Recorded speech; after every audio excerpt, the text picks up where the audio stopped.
안녕하세요. 여러분들의 투자 수첩 재건축 노트입니다. 요즘 재건축으로 제일 핫한 곳이 1기 신도시죠. 오늘은 1기 신도시 재건축에 대해 여러분들이 알고 계시면 도움이 될 만한 정보가 있어 여러분들께 소개해 드리려고 합니다. 기존엔 재건축 투자가 대중적으로 이렇게 핫하진 않았습니다. 은마 아파트나 목동 아파트 같이 재건축이 장기간 되지 않았기에 부동산 고수들이나 할 수 있을 법한 굉장히 어려운 투자로 느껴졌죠. 하지만 최근엔 유튜브를 통해 재건축 투자법이 많이 알려지고 있고 주택 공급 부족의 해결책으로 재건축이 대두되며 많은 분들이 재건축에 관심을 갖고 있습니다. 특히 1기 신도시는 1기 신도시 특별법을 제정해서 재건축 요건을 충족하지 못하는 아파트들이라도 혜택을 통해 빠르게 재건축을 추진하려는 움직임을 보이고 있죠. 정확히는 1기 신도시가 아닌 노후 계획도시 정비 정책이고 그중 1기 신도시가 제일 대표적인 것이죠.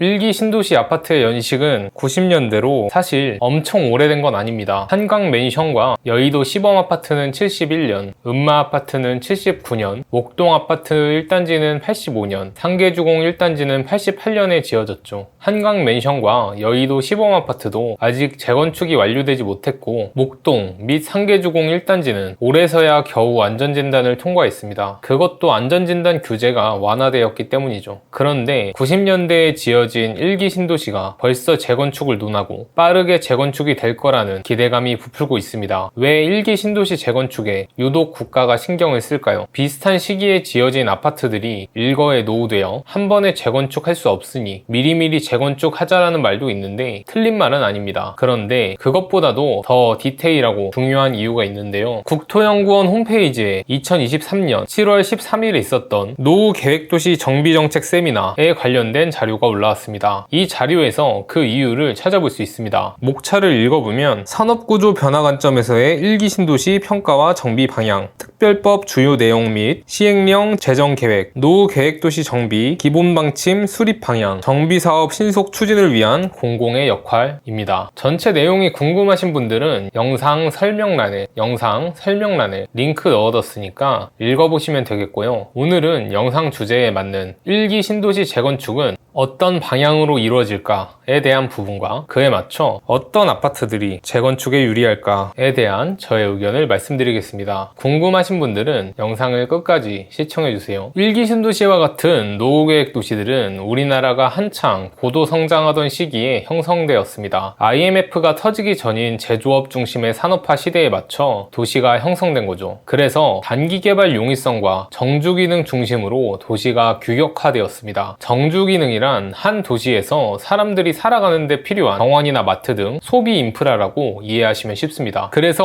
1기 신도시를 보면 이렇게 거주지역과 상권을 딱 나누어 잘 정돈되어 있는 모습을 확인할 수 있습니다. 신도시를 살아본 사람들이 하는 말 들어보면 하나같이 살기 좋다라고 합니다. 그만큼 신도시는 살기 좋은 환경을 갖추는데 최적화가 되어 있다라고 자료에서 말을 하고 있습니다. 그래, 1기 신도시 살기 좋은데 뭐가 문제냐 라고 하실 수도 있는데요. 바로 살기만 좋은 게 이게 문제라는 겁니다. 시대가 바뀌었기 때문에 제조업 시대에 맞춰 만들어진 1기 신도시를 비롯한 노후계획 도시의 구조가 고도 성장한 현재의 한국 상황에 적합하지 않다. 구조적 문제가 있다는 겁니다. 그럼 어떤 문제가 있을까요? 21세기에 디지털 혁명이 일어나면서 유형 물질에 대한 중요성이 약화되고 새로운 라이프 스타일이 대두되고 있습니다. 기존 정통의 제조업들은 큰 생산 설비와 그에 맞는 부지가 필요했습니다. 자연히 제조업은 주거시설과 융화되어 있기 어렵습니다. 사람들은 칙칙한 공장 옆보단 번듯하고 잘 정리된 사람 사는 곳을 좋아하니까요. 요즘 밀고 있는 K반도체 클러스터만 해도 이렇게 큰 부지들을 필요로 합니다. 하지만 4차 산업혁명인 IT 시대는 어떻죠? 쉽게 예를 들면 이 판교를 떠올리면 좋습니다. IT 시대는 물질적인 하드웨어보단 무형의 소프트웨어가 훨씬 중요합니다. 공장에서 직접 물건을 생산하는 게 아닌 사무실에서 설계하거나 코딩하는 일을 하죠. 그래서 이렇게 좁은 공간에 많은 사람들이 모여서 일을 할 수가 있는 겁니다. 공장처럼 넓은 부지가 필요하지도 않고 건물들이 이렇게 쭉쭉쭉 뻗어 있어 멋지다는 느낌을 받게 됩니다. 자연히 주거 공간과 융화되기가 쉽습니다. 요즘 핫하다는 네이버, 카카오, 라인, 쿠팡, 배달의 민족, 당근마켓 모두 어떤 기업입니까? IT를 기반으로 한 서비스 기업입니다. 이 회사들이 넓은 부지에 큰 공장들이 필요한가요? 아니죠. 사무실과 컴퓨터 그리고 데이터 센터 센터 정도만 있으면 됩니다.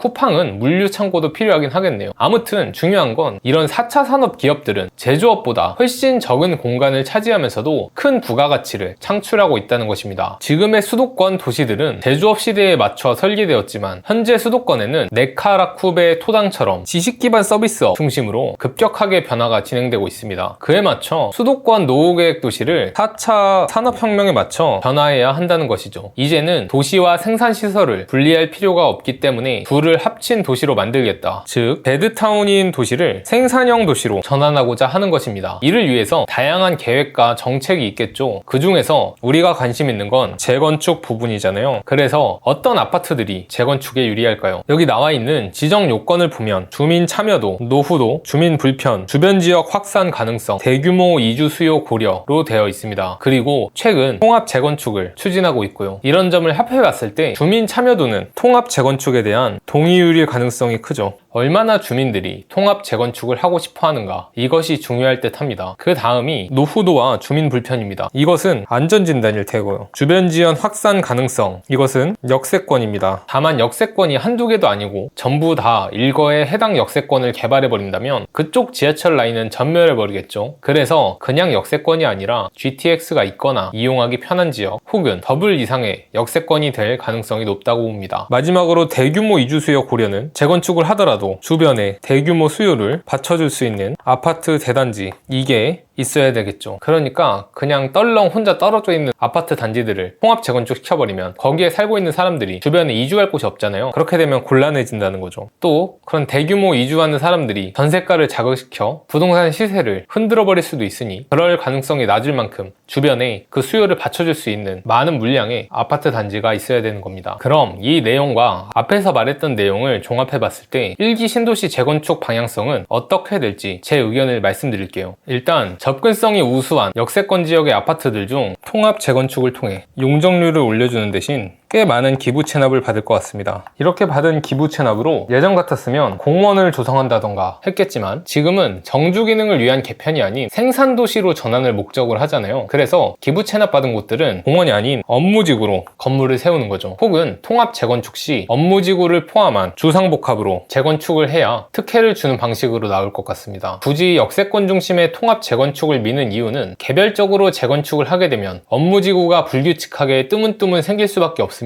또 비역세권의 업무지구는 기업 유치에 불리하기도 하죠. 아파트 단지가 이렇게 있어요. 근데 이거를 따로따로 재건축해줘버리면 업무지구가 여기 하나 생기고 여기 하나 생기고 여기 하나 생기고 이러면 되게 비효율적이잖아요. 그러니까 이렇게 묶어서 여기 만약에 여기 있으면 이쪽을 업무지구로 다 만들어 버리는 거예요. 그리고 여기는 일반 아파트, 이런 구성으로 재건축을 하는 거죠. 이렇게 통합 재건축을 해야 뭐 기부 체납을 받든 업무지구를 포함해서 재건축을 하든 효율적으로 지을 수가 있는 거죠. 이런 형태의 건물 예시를 들자면 용산역, 신용산역에 위치한 센트럴파크 타워를 들 수 있겠네요. 업무동과 상가동 그리고 주거동이 복합적으로 있는 주상복합입니다. 주상복합을 지으려면 자연히 종상향을 해줘야 되죠. 기존 2에서 3종 일반 주거지역으론 이렇게 높은 건물을 세울 수가 없습니다. 1기 신도시 사람들 마냥 좋으라고 종상향을 해주는 게 아니라 이렇게 업무지구를 지으라고 500% 준주거지역으로 종상향을 해주는 거죠. 이런 형태의 건물들을 1기 신도시 역세권에 세우는 것이 장기적인 플랜일 듯 합니다. 결국 1기 신도시를 비롯한 노후계획 도시의 정비는 20세기 기준에 규격화된 도시의 모습을 탈피하고 21세기 도시로 전환하려는 게